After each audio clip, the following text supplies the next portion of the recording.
Welcome, night owls, to Tales to Tell, the channel where stories come alive after dark. Here we explore 4 realms of imagination. Terrifying tales to tell for those who crave chills and whispers in the dark. Romantic reads to ravish for hearts that ache, burn and bloom. Fantasy fables to follow for dreamers who walk between worlds.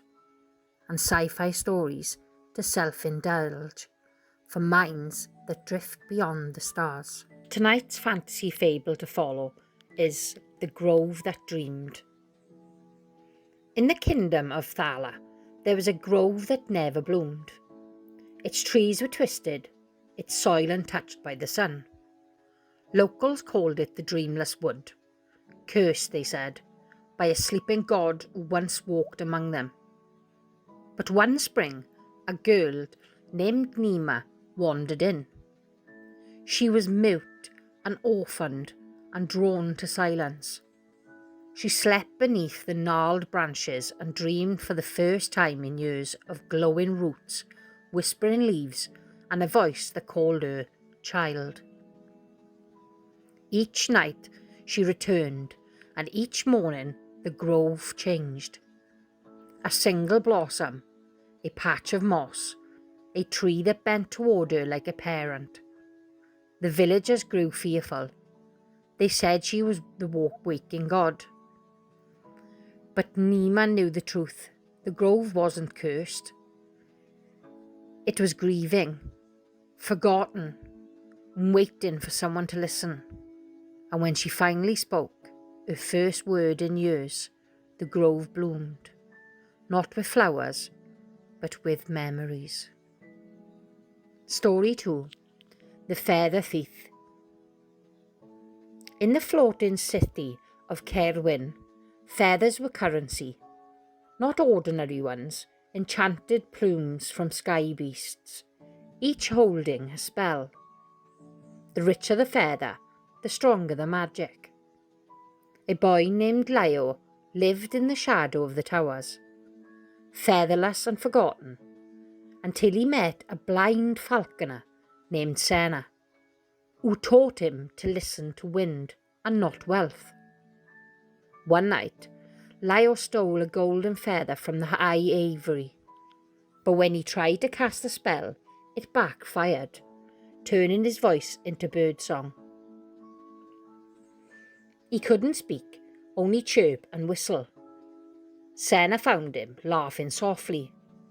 "Magic isn't stolen," she said, "it's earned." Together they climbed the highest spire and released the feather into the wind. Leo's voice returned, not with power, but with purpose. Story 3. The Oracle's Echo. In the desert city of Maras, an oracle named Talia spoke only once a year, and only in riddles. Her words shaped destinies, toppled kings and built empires. But one year she said nothing, just silence. The city panicked. The crops were failing and wars began. People begged her to speak. A young scribe named Kalin broke into a temple, desperate for answers. He found her staring into a cracked mirror, her lips moving, but no sound coming out. He realised the truth. Her voice had been stolen by her own prophecy, a curse she'd written long ago to protect the world from a future too dark to name. Kalin offered his own voice in exchange. She accepted, and when she spoke again, the world shifted. But Kalin was never heard from again. Only echoes, soft, steady, guiding those who still believe. And that was tonight's tale. Whether it chilled your spine, stirred your heart, sparked your imagination, or bent your reality, thank you for listening.